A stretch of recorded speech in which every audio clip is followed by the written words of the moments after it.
Coming up on Marriage Today with Jimmy and Karen. Children are a temporary assignment. And how are they going to succeed in marriage unless they see you succeeding in marriage? And the law of marriage, the first law of marriage is, for this cause a man will leave his father and mother. That means marriage has to be first. A person who's divorced tends to gravitate and hold on to the child with everything. And I really had to walk through some challenges to make the shift. That was part of the reason why my first marriage failed, was because my husband wasn't a priority. The children weren't.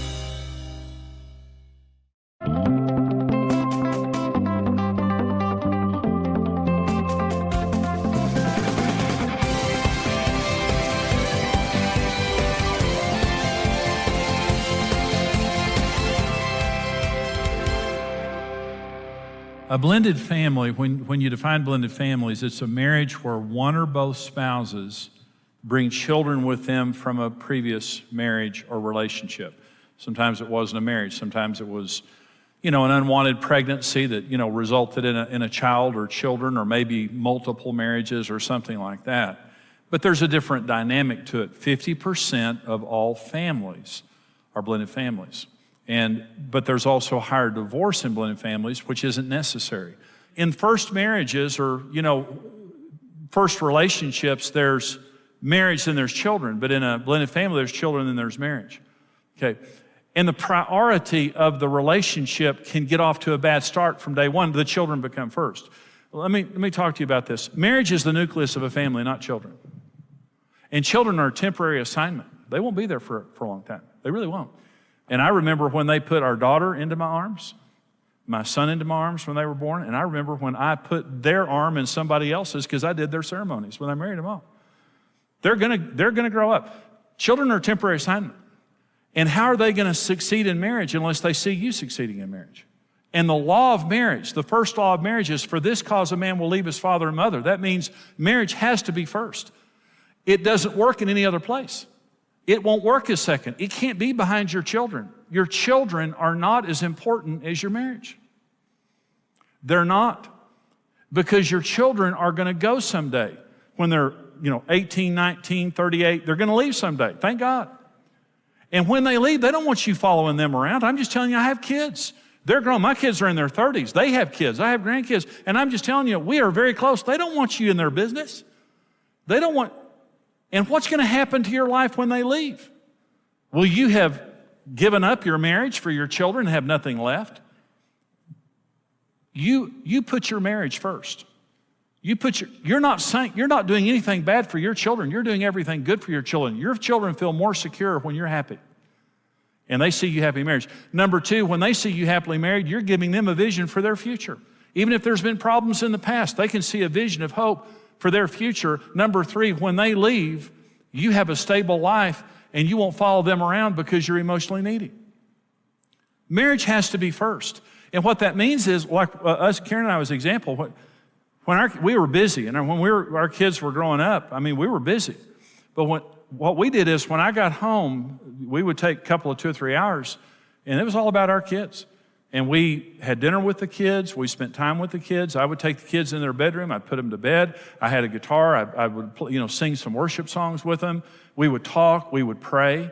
And they always wanted to talk and pray some more, so we'd sit there and talk and pray. And as soon as I finished, I said, now, kids, this is Mom and I's time now.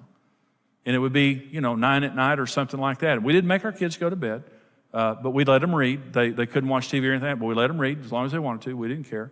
And we made them read, but we just said, don't walk out the door unless there's some horrible emergency. Don't walk out the door. And they would, and they'd come pick the lock on our door. We had to hire guards and stuff, but it was ugly.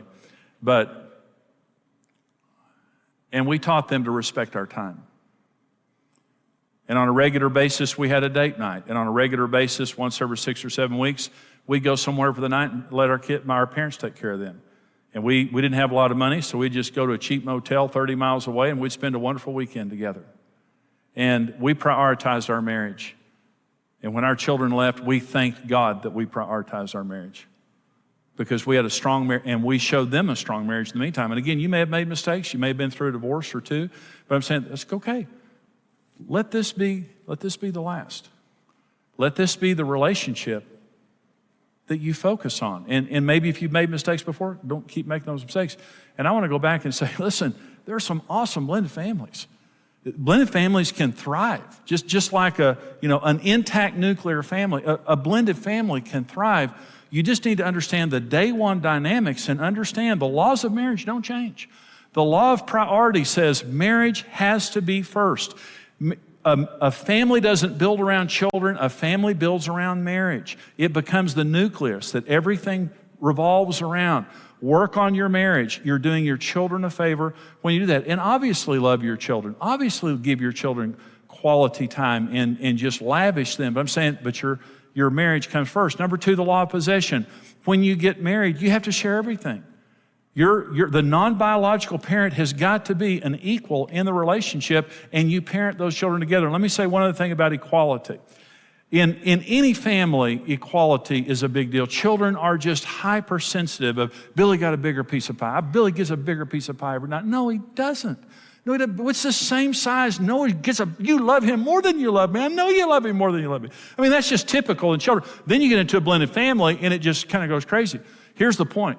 Our children are absolutely treated the same, and we make all decisions together. And I will not favor my children over your children, because these are all God's children, and we take responsibility for all of them. The worst thing that can happen is if there's a feeling of unfairness, that you do for your kids what you will not do for mine. You're more fair with yours than you are with mine. You're more hard on mine than you are on yours. That just doesn't work. And here's the issue. When you divide, you become unfair, and you also become not thinking properly, imbalanced in your thinking. When you come together and make all decisions together, there will always be fairness, because both sides are represented. I'm not going to bully you. I'm not going to demean you. I'm not going to push you. I am going to represent the way that I feel, but I will not act without you. And we will be a united front every single time we make a decision related to our children, because these are not your children and my children. These are our children. They're ours. We are one, and our family is one, and these are our children. And I'm not trying to take the place of their biological parent. I'm trying to be a responsible parent in this home and to take my responsibility seriously. Priority, pursuit. I'm going to pursue you and work hard at this relationship and not spend all my energy somewhere else. Possession, we are one. And purity says the man and his wife are both naked and unashamed. And that means I'm going to be careful about what I do. And when I do something wrong, I'm going to take responsibility.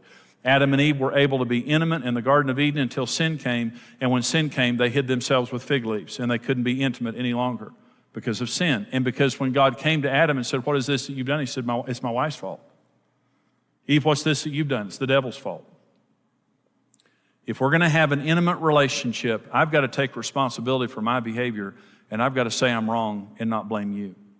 Those are the 4 laws of marriage. And they're true for every marriage, but in a step family or a blended family, we have to be particularly focused on keeping those laws. And if you do, your marriage will flourish, your family will flourish. And if you don't, you're just going to have additional problems. But let me say this as I close.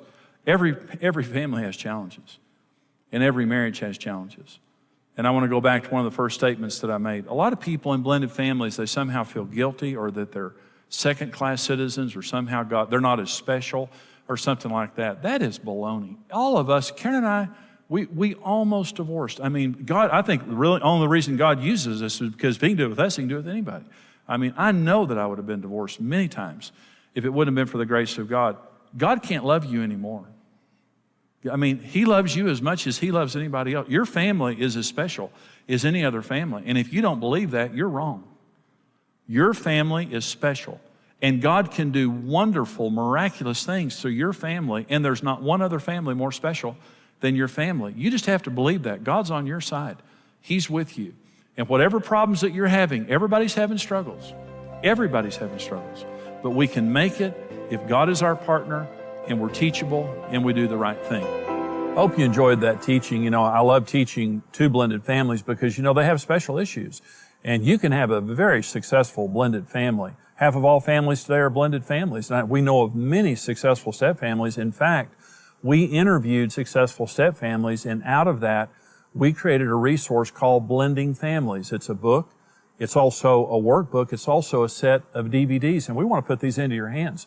Right now, for your gift of $25 or more to Marriage Today, we want to send you the book, Blending Families. Now, this is some of the teaching that you heard today, plus it's the interviews, the excerpts of interviews from these step families telling you how they overcame their problems. We talked to them about everything that blended families face, the special challenges that they face, and they told us in this book how they overcame all the problems that you might face. And so you're going to get a lot out of the book. For $65 or more, we want to send you the Blending Families book plus the DVD set. This is them in person telling you in these interviews how they overcame their problems. For $90 or more, we'll send you the book and the DVD set along with the workbook. This workbook now is something you can go through as a couple. It's something that you can have a Bible study or a small group with and help other couples to overcome the problems that blended families face, the special problems they face. But listen, how to thrive in a blended family, how to have the family and marriage of your dreams, but to be able to deal with, to be equipped to deal with the special problems that you face. What a great set of resources we have, and here's how you can get them. If you have found yourself navigating through the unique challenges of a step family, then Blending Families was designed specifically with you in mind. You cannot just succeed in being a blended family, you can thrive. 18 successful step families joined forces with Jimmy Evans in order to create a practical and biblical set of resources. I really had to realize that my husband is not my ex-husband. Well, the new parent coming in can feel as an outsider. It's not the same as their mom. I mean, I'm just not their mom. For your gift of $25 or more, we'll send you the Blending Families book. For your gift of $65 or more, we'll send you the book and companion videos. For us, having a blended family is something that we treasure. For your gift of $90 or more, we'll send you the Blending Families book, videos, and workbook designed for couples, private study, or group study. Order today and set out on the exciting journey toward the healthy and happy blended family you always dreamed you could have.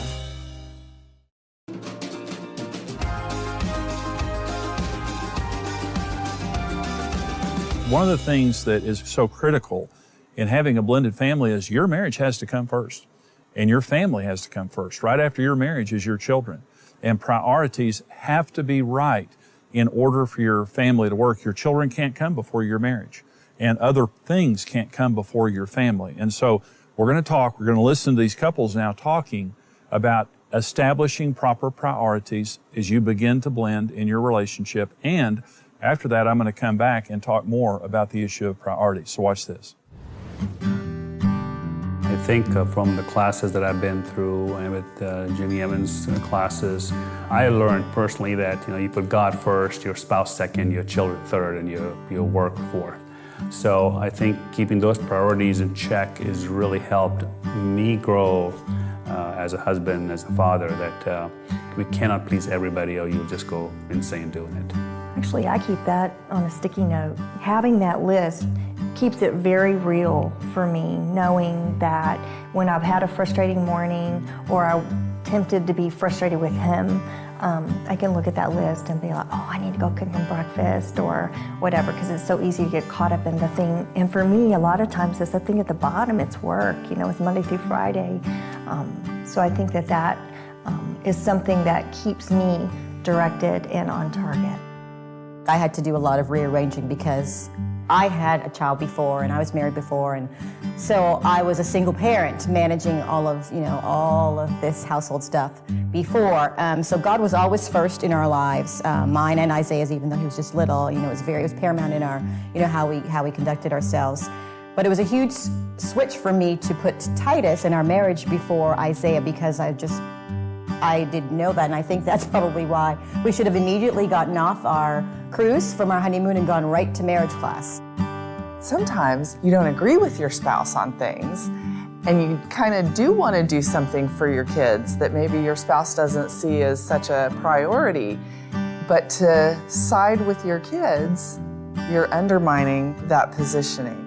So as hard as it is sometimes to always have that united front, having that united front is putting your family in the order that it's designed to be in. That was part of the reason why my first marriage failed, was because my husband wasn't a priority.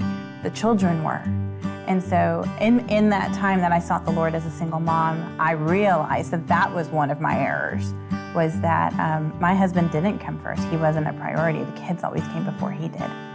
And so I would definitely say that you know, being able to go to the Lord first and everything and all our decisions has made the difference in this marriage.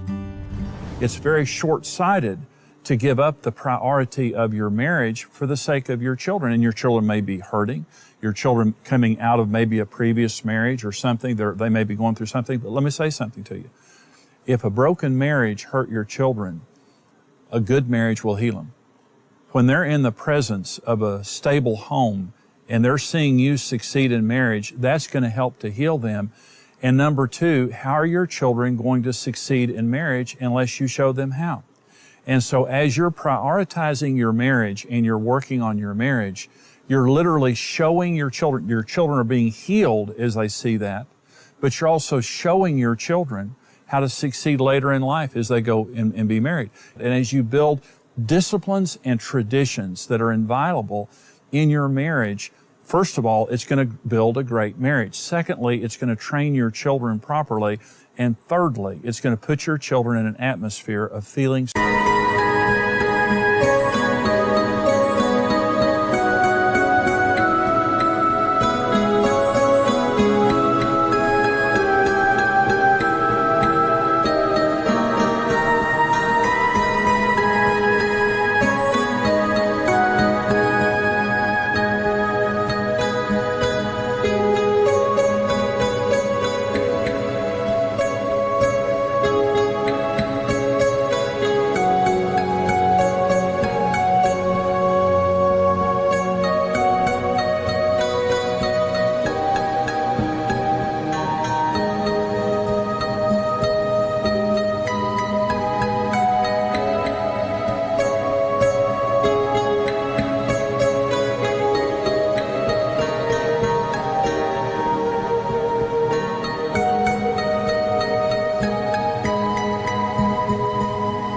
Secure in a home where there's a stable marriage. This isn't just a principle. It's not just a good idea. It's one of the inviolable laws of marriage that God said in Genesis chapter 2, for the sake of marriage, it's got to be first. More than friends, more than work, more than hobbies, more than sports, more than kids, more than church. The only thing that can come before your marriage is God, and God's not going to cause a problem. God is going to bond you together in your marriage. So keep it first as you begin to blend. A person who's divorced tends to gravitate and hold on to the child with everything. And so my pull to him was probably pretty unhealthy because he was, in my words, all that I had. And so it was really hard to bring Charles in. Even though it sounded nice, we're gonna get married, we're gonna be a happy family, it's gonna be daddy. It didn't really work out that way. And I really had to walk through some challenges to make the shift and say, okay, he can't be first. This is not gonna work. Really through trial and error, because putting him first wasn't working. It was causing conflict in our relationship. I came in with the attitude of, I'm the head, I'm the husband, this is my son, my stepson, so everybody needs to follow my lead. But before I got there, they had been together by themselves, I think, for 4 years already. And so it caused a lot of friction in our marriage between us, and then it began to cause friction between me and him. And then ultimately, at one point in our marriage, it was me versus them. And so kind of like a mama bear, just, fought any and everything that got close to that relationship. Our behavior and our mindsets totally had to shift. And we had to really reprioritize mentally the roles as far as, okay, it's God, then it's us, and then it's him, and then help him walk through that. You've now chosen this person as your spouse. You've made a commitment before God that this is the person you're going to live the rest of your life with. There is a priority that's biblical, and if we don't live with that, if we don't live by that priority, we're cheating our relationship with our husband, because the child is a child. We have to remember that, yes, it's our job and definitely our honor to raise them up as they would go, but they are going to move away. They are going to grow. I mean, our children are adults. And so we know full well they're going to move up and they're going to go away and their priorities are going to change and their life is going to be different and away from us. And we still need to maintain and grow our relationship. Whenever we come together and we're getting along well and feel mutual respect and love, the kids, they like to see that. They really do. Yeah, they get, and particularly kids in blended families who've had some hurts, they're very scared. Mm-hmm. So you have a situation where if you are not getting along because you're resenting time spent with children, that's actually making them more anxious and nervous. So it's a little counterintuitive. Sometimes the more time you spend together and show that you're having fun and laughing, and it's going to make them more secure. Really puts about a peace in the home, because the kids want stability. And if we're not grounded in God and He's at the center of it and we're not right with each other, it's all over the place and there's not that stability, and so it's just a mess, because whether the kids agree with your discipline or agree with this, and they know now they can't play us against each other. If we've a discipline, they know the other one agrees, but at the same time, we have found our home as we've been doing it this way. There's peace. It's one of those practical tools that works, and if I can encourage anybody to do anything, for a marriage, is that one little thing can change your marriage, I think.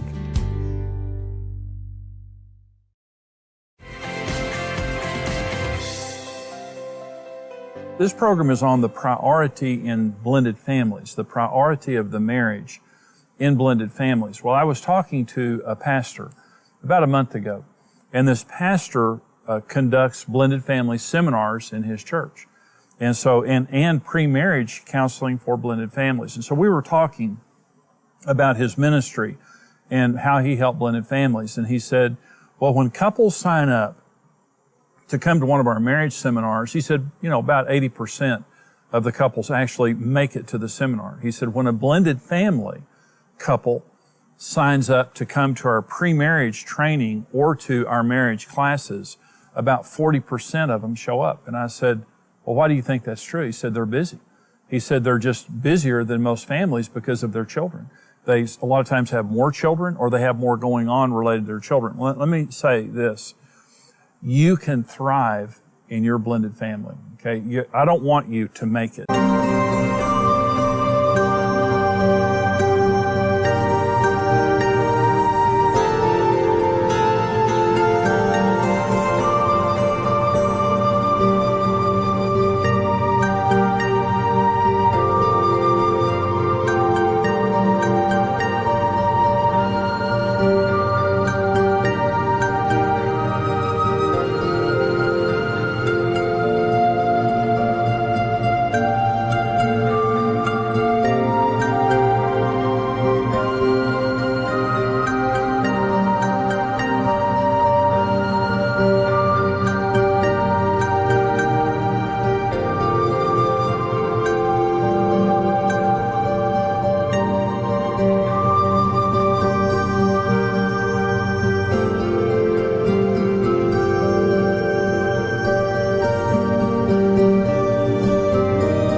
I don't want you to survive your blended family. That's the worst thing in the world. I want you to thrive in your blended family. But here's the number one law of marriage. Marriage has to be first. God said, for this cause, a man will leave his father and mother and cleave unto his wife. The marriage has to be first. And listen, you can't make yourself a promise that says, well, once we get through this season, we're going to really focus on our marriage. It'll destroy your marriage. You won't get to that place. Okay. Here's the truth. Every day you have to take time for your marriage, and you have to train your children to respect your marriage, and you have to downsize your child's life. Listen, in every family that I know of, the children are going here and there, and they want to take all these lessons and be a part of all these sports and have their friends over, and it's just coming. And then when you compound that by 2 children, 3 children, 4 children, and in a blended family, you have children going and coming and all that kind of thing. Blended families have to work harder than other people to make sure that you're not too busy, to make sure that your children are not too busy, because your children will import stress into your family if you're not careful. Our daughter, one day we were at her house, and our granddaughters, they're 13 years old, if you can imagine. And they are, they're full of energy and full of life, and they're wanting to do this and that. And I remember my daughter one day said, "You're not doing anything today, you're going to rest." And they said, "Mom, we want to go to the mall and we want to do this and that." She said, "You're going to rest today, you're not doing anything." And it was such a peaceful day around the house. But my daughter just had to put her foot down and say, "No, we're not doing this." Listen, you have to make sure that your life is manageable and that your child's life is manageable and that you have time for your marriage and your family first, and that there's not all this busyness going on. Marriage has to be first. Whatever you have to sacrifice, don't sacrifice your marriage, and don't sacrifice your children. And your marriage has to come before your children. A family isn't built around children. A family is built around marriage. And once your children leave, you've still got your marriage. Listen, you can succeed in marriage. You can thrive in a blended family relationship. But the first law is the law of priority. Every day, we're going to make our marriage first. Every day, we're going to spend time together, special time together, and that's going to be the basis of our parenting and the basis of our family. And that's advice, I promise, that will help you when you put it into practice. Talk with your spouse about it. Talk as a couple about steps that you can take to make your marriage more of a priority. And I hope that's a blessing to you. Listen, we're able to come to you because of the financial support of precious people who give to us financially. Television is very expensive. What we do is very expensive, but you're worth it. And the other people that we go to are worth it. You're precious human lives that matter to God. And our passion is to help people to thrive in marriage and family relationships. But we can't do it without financial resources. I'm asking you, if you would you stand with us financially here at Marriage Today and help us to come back to you, and also help us to go to help more couples, more families to succeed. The information is there on your screen of how you can call or go on a secure website, or you can also mail your gift into us. But I'm asking you to give your most generous gift right now to help us take this much needed message to couples all over the world. God bless you.